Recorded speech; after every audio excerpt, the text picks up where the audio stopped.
نحمده ونصلي ونسلم على رسوله الكريم أما بعد فأعوذ بالله من الشيطان الرجيم بسم الله الرحمن الرحيم وإذ قال الله يا عيسى ابن مريم أأنت قلت للناس اتخذوني وأمي إلهين من دون الله قال سبحانك ما يكون لي أن أقول ما ليس لي بحق إن كنت قلته فقد علمته تعلم ما في نفسي ولا أعلم ما في نفسك إنك أنت علام الغيوب ما قلت لهم إلا ما أمرتني به أن اعبدوا الله ربي وربكم وكنت عليهم شهيدا ما دمت فيهم فلما توفيتني كنت أنت الرقيب عليهم وأنت على كل شيء شهيد إن تعذبهم فإنهم عبادك وإن تغفر لهم فإنك أنت العزيز الحكيم قال الله هذا يوم ينفع الصادقين صدقهم لهم جنات تجري من تحتها الأنهار خالدين فيها أبدا رضي الله عنهم ورضوا عنه ذلك الفوز العظيم لله ملك السماوات والأرض وما فيهن وهو على كل شيء قدير صدق الله العظيم. گزشتہ رکوع میں اللہ سبحانہ و تعالیٰ نے اس بات کو بیان فرمایا کہ کل قیامت کے دن اللہ سبحانہ و تعالیٰ تمام رسولوں کو جمع کرے گا اور ان سے سوال کرے گا کہ جب تم نے میرا پیغام اپنی امتوں تک پہنچایا تو تم نے اس کے جواب میں کیا کہا؟ یوم یجمع اللہ الرسل فیقول ماذا اجبتم، تمہیں کیا جواب دیا گیا؟ تو انبیاء اور رسل جواب میں عرض کریں گے قالوا لا علم لنا انک انت علام الغیوب، یا اللہ حقیقی علم تو نہیں مختلف اس کا پتہ کہ بظاہر تو قوموں میں کچھ لوگ ایسے بھی تھے جو منافق ٹائپ تھے، نام نہاد مسلمان تھے، ان کے دل میں ایمان تھا یا نہیں تھا اس کا حقیقی علم تو تجھے ہی ہے، ہمیں اس کا کوئی حقیقی علم نہیں ہے، تو ہی علام الغیوب ہے، غیب کا علم تو ہی جانتا ہے، چھپی باتوں کا علم تیرے ہی پاس ہے۔ اور خاص طور پر حضرت عیسیٰ علیہ السلام سے کل قیامت کے دن جو سوال ہوگا قرآن نے یہاں تفصیل کے ساتھ اس کا ذکر دیا ہے، کیونکہ حضرت عیسیٰ علیہ السلام کو ماننے والی ایک کثیر تعداد انسانوں کی ایسی ہے جو حضرت عیسیٰ علیہ السلام کو ہی اور ان کی والدہ کو ہی خدا بنا بیٹھی ہے اور آج بھی اس گمراہی میں مبتلا ہے، اور حضرت عیسیٰ علیہ السلام کے بارے میں عجیب و غریب اعتقادات انہوں نے گھڑ لی ہیں جن کا حقیقت سے کوئی دور دراز کا تعلق نہیں ہے۔ کل قیامت کے دن ایسے لوگوں کی سرزنش کے طور پر حضرت عیسیٰ علیہ السلام کی موجودگی میں ہے اور ان سب کو سامنے وہاں حاضر کیا جائے گا اور عیسیٰ علیہ السلام سے سوال کیا جائے گا، اس کا یہاں قرآن نے ذکر کیا ہے۔ اللہ تعالیٰ ارشاد فرماتے ہیں وَإِذْ قَالَ اللَّهُ يَا عِيسَى ابْنَ مَرْيَمَ، وہ واقعہ یاد کرو، وہ وقت یاد کرو جب اللہ تعالیٰ کہے گا اے عیسیٰ ابن مریم أَأَنْتَ قُلْتَ لِلنَّاسِ اتَّخِذُونِي وَأُمِّيَ إِلَٰهَيْنِ مِن دُونِ اللَّهِ، کیا تم نے لوگوں سے کہا تھا کہ مجھے اور میری والدہ کو خدا بنا لو، اللہ کو چھوڑ کر ہمیں خدا بنا لو، ہماری پوجا کرو، ہماری پرستش کرو؟ قال سبحانہ ما یکون لی، حضرت عیسیٰ علیہ السلام کس ادب سے اللہ کے حضور اس کا جواب دیں گے؟ یہ بھی انبیاء سے ادب سیکھنا چاہیے اللہ کہ اللہ کا ادب اور تعظیم انسان کے دل میں کیسی ہونی چاہیے۔ حضرت عیسیٰ علیہ السلام جواب میں عرض کرے گی سبحان اے اللہ تو ہر طرح کے نقص، کمزوری، عیب سے پاک ہو۔ ما یکون لی ان اقول ما لیس لی بحق، میں وہ بات کیسے کہہ سکتا تھا جس کے کہنے کا مجھے کوئی اختیار ہی نہیں ہے کہ میں لوگوں کو کہوں کہ مجھے معبود بنا لوں، یہ بات میں کیسے کہہ سکتا ہوں؟ ما یکون لی ان اقول ما لیس لی بحق ان کنت قلتہ فقد علمتہ، اگر میں نے ایسی بات کہی ہوتی یقیناً تیرے علم میں تو ہوتی، تجھ سے تو کوئی چیز چھپی اور مخفی نہیں ہے، تو جانتا ہے کہ میں نے کبھی زندگی میں اس طرح کی بات نہیں کی، بلکہ میں نے جو بات کہی تو اس کو بھی جانتا ہے میں نے کیا بات کہی۔ تعلم ما فی نفسی ولا اعلم ما فی نفسک انک انت علام الغیوب۔ ایک بات تو یہ کہ اللہ میرے دل میں جو بات ہے اس کو تو جانتا ہے، لیکن تیرے اس سوال سے تیری کیا مراد ہے، تو کیا چاہتا ہے، اس کا مجھے علم نہیں ہے، تو ہی جانتا ہے۔ تو کس مقصد کے پیش نظر مجھ سے یہ سوال کر رہا ہے کہ تو نے ان کو کہا تھا کہ مجھے اور میری بات کو معبود بنا لو۔ تعلم ما فی نفسی ولا اعلم ما فی نفسی انک انت علام الغیوب، تو ہی چھپی باتوں کا خوب جاننے والا اور علم رکھنے والا ہے۔ باقی یہ بات کہ میں نے ان سے کیا بات کہی تھی، وہی بات کہی تھی جس کا تو نے مجھے حکم دیا۔ ما قلت لهم الا ما امرتنی به ان اعبدوا اللہ ربی و ربکم۔ اے اللہ میں نے ان سے وہی بات کہی جس کا تو نے مجھے حکم دیا تھا کہ تم اللہ کی بندگی اور اطاعت کرو، اسی کی غلامی کرو جو میرا بھی اور تم سب کا رب ہے۔ میں نے تو یہی کہا تھا کہ اللہ کی اطاعت کرو، اس کی بندے بن جاؤ، اس کی عبادت اور غلامی کرو۔ وَكُنْتُ عَلَيْهِمْ شَهِيدًا مَا دُمْتُ فِيهِمْ، اور جب تک میں ان میں رہا میں ان کی نگرانی کرتا رہا اور انہیں ہر طرح کے شرک اور گمراہی سے بچانے کی کوشش کرتا رہا۔ فَلَمَّا تَوَفَّيْتَنِي، اور جب تو نے مجھے موت دے دی، جب تو نے مجھے اپنے پاس بلا لیا، تو كُنْتَ أَنْتَ الرَّقِيبَ عَلَيْهِمْ، تو اب ان کا نگران اور محافظ تو ہی تھا۔ وَأَنْتَ عَلَىٰ كُلِّ شَيْءٍ شَهِيدٌ، اور تو ہر چیز کی نگرانی کرنے والا ہے، ہر چیز کی گواہی دینے والا ہے، اس کو اپنی نظر میں رکھنے والا ہے۔ تو انہوں نے یہ گمراہی خود سے اختیار کی، میرے کہنے سے ایسا نہیں ہوا، میں نے تو ان کو ہدایت، توحید اور راہ راست کی طرف بلایا۔ اب آگے حضرت عیسیٰ علیہ السلام کتنی ہی لطافت کے ساتھ اللہ سے اپنی امتیوں کی لغزش اور خطا پر معافی کی درخواست بھی کر رہی ہیں، اور فرماتے ہیں ان تعذبہم فإنہم عبادک، اگر تو ان کو سزا دے تو تیرے بندے ہیں،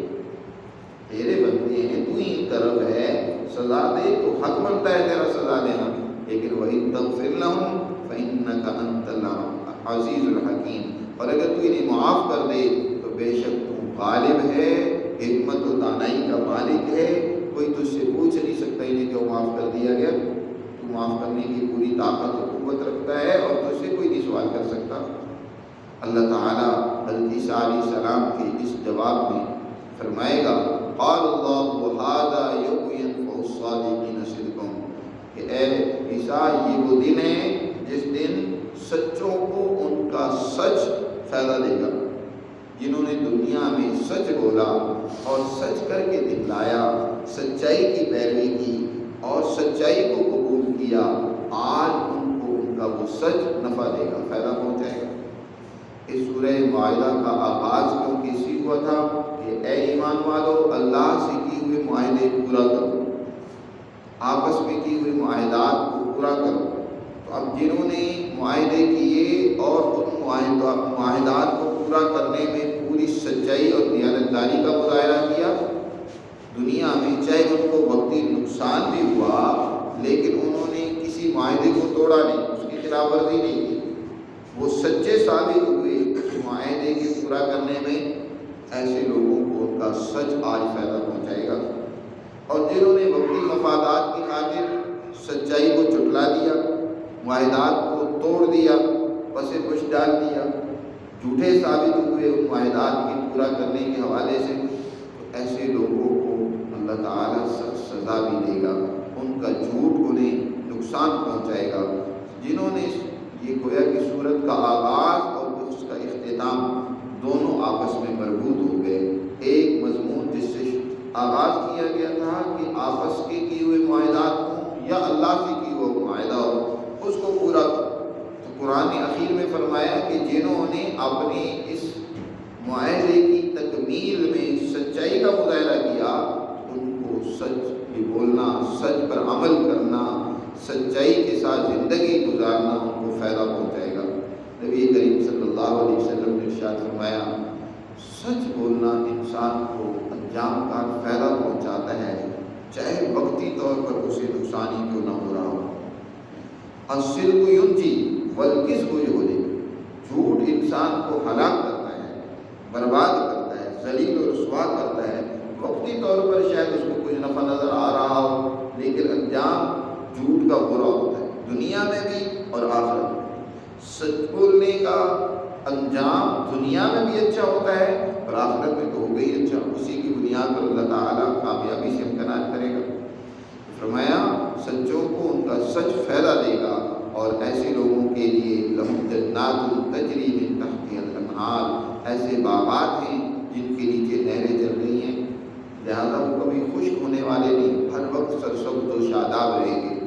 اور ہمیشہ لوگ جو اس میں داخل ہو گئے تو خالدین فیہا ابدا، اور وہ ان باغوں میں ہمیشہ رہیں گے، کبھی ان کو نکالا نہیں جائے گا۔ یہ جنتوں کے اندر، اللہ کی ان بہترین باغوں کے اندر، بہترین محلات کے اندر وہ بہت خوشگوار زندگی گزار رہے ہوں گے۔ رضی اللہ عنہم ورضوا عنہ، یہ وہ لوگ ہیں کہ اللہ ان سے راضی ہو گیا۔ انہوں نے دنیا میں اللہ کے احکامات اور قوانین کو قبول کیا، اس پر عمل کیا، اللہ اس وجہ سے ان سے راضی ہو گیا، اور انہوں نے ایسی زندگی گزاری کہ یہ اللہ کے ہر حکم پر راضی رہے۔ ورضوا عنہ، یہ اللہ سے راضی رہے، جو بھی اس کا حکم آیا انہوں نے اپنی خواہشات کو، اپنے تقاضوں کو، اپنے لالچ اور مفاد کو چھوڑ کر اللہ کے ہر حکم کو بخوشی قبول کیا۔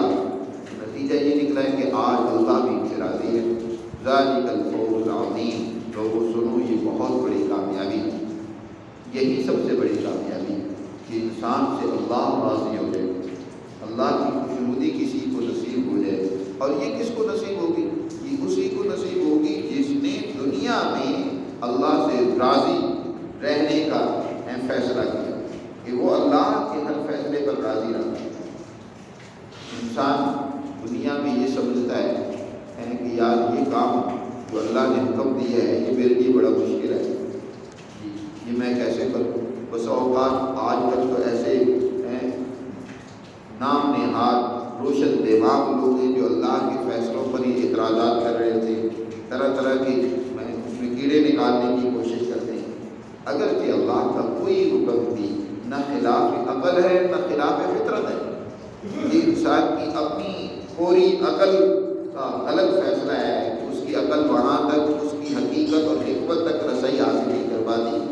وگرنہ اللہ کا ہر حکم، اس کا ہر فیصلہ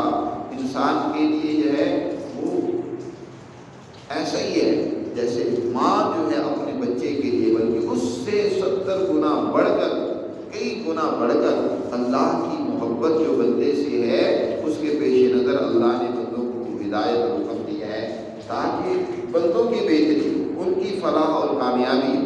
وہ دنیا کے اندر بھی کامیابی سے امکنان ہو، آخرت کے اندر بھی۔ آج لوگ کہتے ہیں،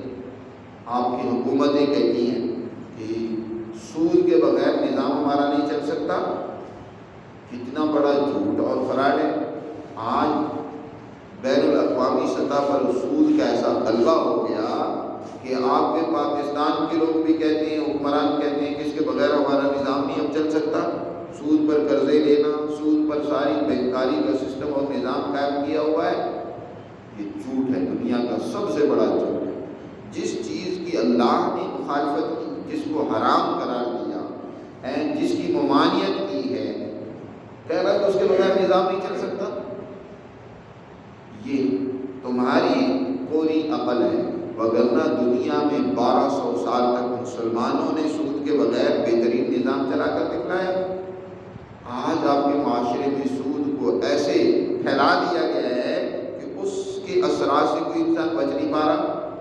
ہر انسان براہ راست یا کسی واسطے سے اس سے متاثر ہو رہا ہے۔ آپ کی گورنمنٹ جو سود پر قرضے لیتی ہے، اس کا بوجھ عوام پر ڈالا جاتا ہے اور عوام اس کو ادا کرتی ہے، اس میں وہ بھی گویا کہ شریک ہوگی، حکومت نے اس کو اس میں انوالو کر دیا۔ تو یہ سب سے بڑا ظلم اور جھوٹ ہے کہ کہنا کہ اس کے بغیر ہمارا نظام نہیں چل سکتا۔ قرآن کہہ رہا ہے کہ رضی اللہ عنہ، یہ اللہ کے فیصلوں سے راضی تھے، اس لیے کہ اللہ ان سے راضی ہو گیا، جو اللہ نے ان کو فیصلے دیے وہ ان کے فائدے کے لیے تھے اور ان کی کامیابی کے لیے تھے، لیکن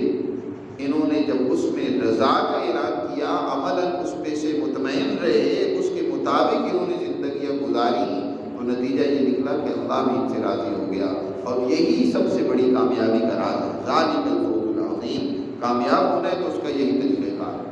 للہ ملک السماوات والارض وما فیہن، یاد رکھو آسمان و زمین کی بادشاہت یا جو کچھ بھی آسمان و زمین میں ہے اس کی بادشاہت اللہ ہی کی ہے۔ وَهُوَ عَلَىٰ كُلِّ شَيْءٍ قَدِيرٌ، اور وہ ہر چیز پر پوری قدرت اور دسترس رکھنے والا ہے۔ آسمان و زمین کا مالک وہی ہے، مالک کو اختیار ہے، وہ جو چاہے تمہیں حکم دے، ہدایت دے۔ تو اس نے تمہیں اس سورہ مبارکہ میں احکامات اور ہدایات دی ہیں، کون سی چیزیں تمہارے لیے حلال ہیں، کون سی چیزیں تمہارے لیے حرام ہیں۔ اللہ نے بڑی تفصیل کے ساتھ اس سورہ مبارکہ میں حرام اور حلال کے حوالے سے احکامات دیے ہیں۔ اس لیے اس مالک نے جو آسمان و زمین کا تمہارا مالک ہے وہ تمہیں حکم دیتا ہے کہ تم ان احکامات پر عمل کرو، اوفوا بالعقود، جو معاہدات کرو ان کو پورا کرو، اور یاد رکھو وہ ہر چیز پر قادر ہے، اس پر بھی قدرت رکھتا ہے کہ تم اس کے احکامات اور قوانین کی مخالفت کرو گے تو پھر سزا بھگتو گے۔ اللہ ہمیں سمجھ نصیب فرمائے اور اپنے احکامات پر عمل کرنے